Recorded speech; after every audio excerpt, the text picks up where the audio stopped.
Should you train your back? How many sets and reps should you do? And which exercises are the best for training your back? In this video, I'll answer exactly these questions and show you the best training principles and exercises for growing your back. But let's start with the why. Why should you train your back? Well, as it turns out, having a strong, trained back has several advantages. First of all, having a wide, V-shaped back will make your waist look thinner, which is attractive to most people. Second, having well-developed back muscles will help you improve your posture and can also reduce chronic low back pain. And third, a strong back is essential for a balanced, well-rounded physique. And let's be honest, a well-trained, muscular back just looks sexy in both men and women.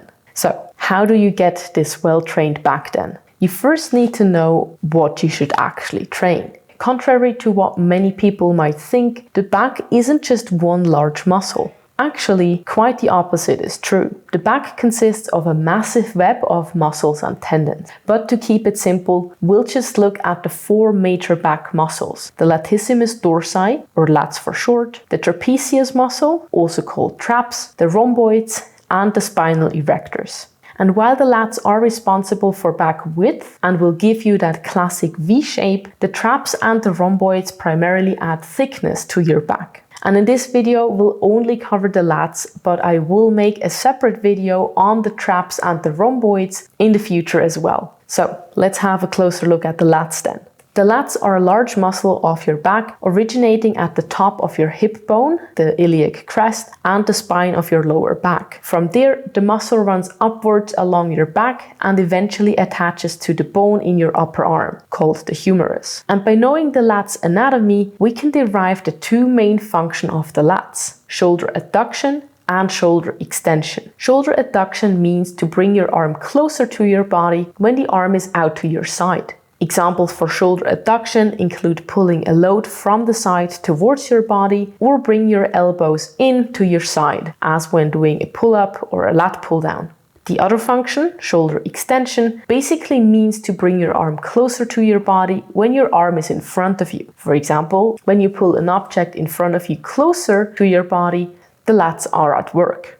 Very generally speaking, the lats are responsible for pulling your elbows closer to your body, both from the front and from the side. And when looking for the best lat exercises, I apply the following criteria. First, the exercise targets the lats effectively. Second, you can progressively overload the exercise. And third, the exercise is safe when done with good technique.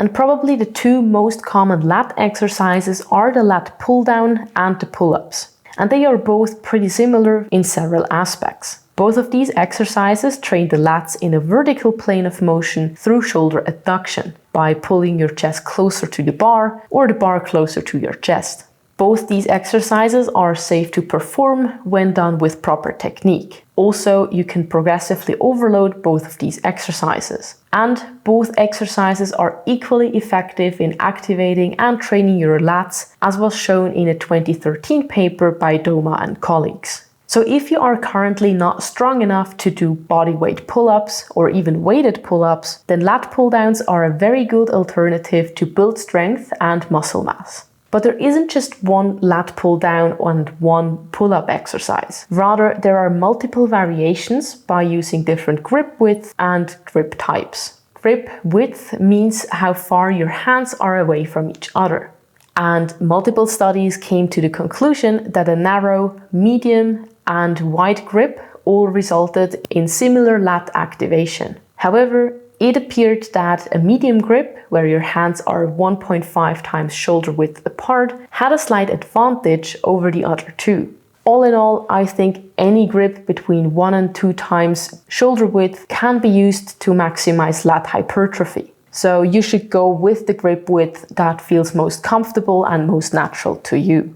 You also have multiple options when it comes to the grip type. You can use a pronated or overhand grip with the palms of your hands facing away from you. But there's also a supinated or underhand grip with your palms facing towards you, or you could use a neutral grip with the palms facing each other. And for the lat pull down and the pull-ups, a pronated overhand grip elicited greater lat activation than a supinated grip, irrespective of grip width.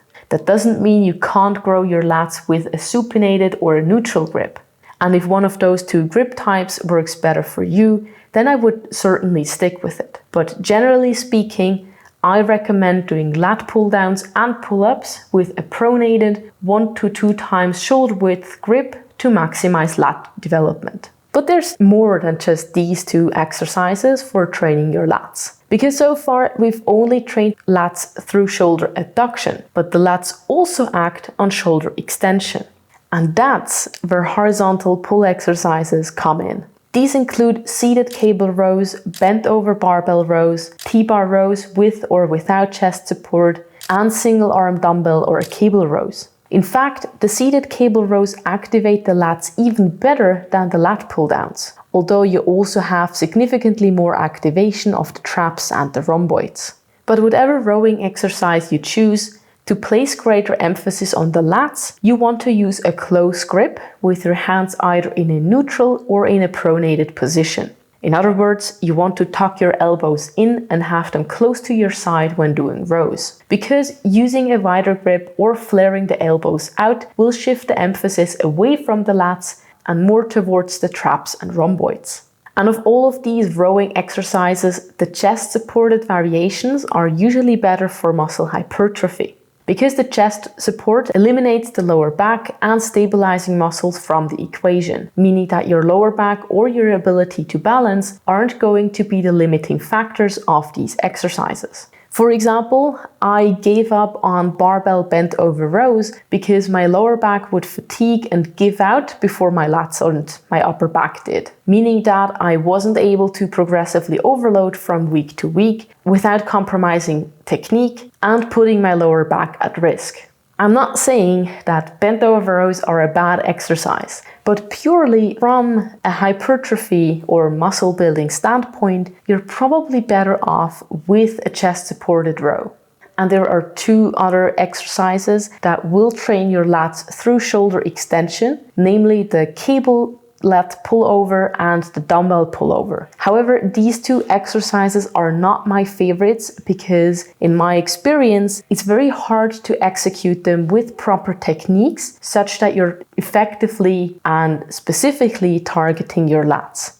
Because many people will feel this exercise more in their chest or their triceps, and this is why I'm always a bit reluctant to include these exercises in a training program for your lats. But to sum it all up, the lat pull downs and the pull up train the lats through shoulder adduction, and the wide grip seems to be better for those exercises. On the other hand, a variety of different close grip rowing exercises target the lats through shoulder extension. Talking about all the exercises that you can and should do to train your lats, let's also talk about the one exercise that you should absolutely never do: the behind the neck pull down.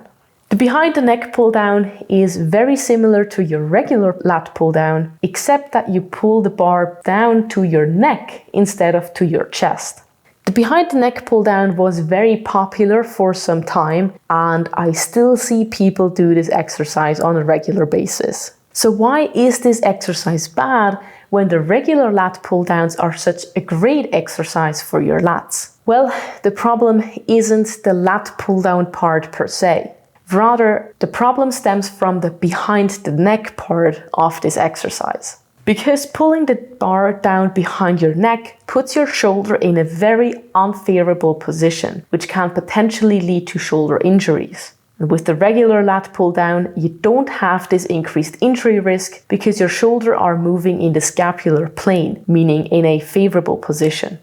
Besides, the behind the neck pull down and the regular lat pull down are equally effective in training your lats. Some studies found that both of these exercises activated the lats to a similar degree, while other studies found that the regular lat pull down activated the lats to a greater degree. But even if we assume that both the behind the neck and the regular lat pull down are equally effective for training your lats, then why not choose the one that has a lower injury risk? And that's why I would really urge you to never do behind the neck lat pull downs, or behind the neck anything actually.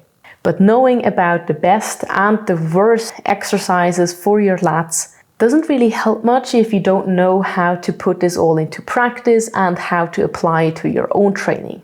Of course, the exact programming will depend on your training goals, your training routine, etc. But for some general guidelines, I'd recommend training your back 2 to 3 times per week, aiming for 10 to 20 sets for your back. And this includes lats, traps, and rhomboids. Further, because your lats have predominantly type 2 or fast twitch fibers, they respond better to heavier loads with fewer reps. So, for example, 5 to 8 reps per set. However, I would still use a mix of different rep ranges to hit them most optimally. And because the back is also involved during many free weight lower body exercises, I'd have at least one rest day between your leg day and your back workout, if your schedule allows, so your back has more time to recover. But that is actually it for this video, everything you need to know about training your lats. If you enjoyed this video or learned something, then please leave me a like on this video and hit that subscribe button, and hopefully I'm gonna see you in the next video. Bye!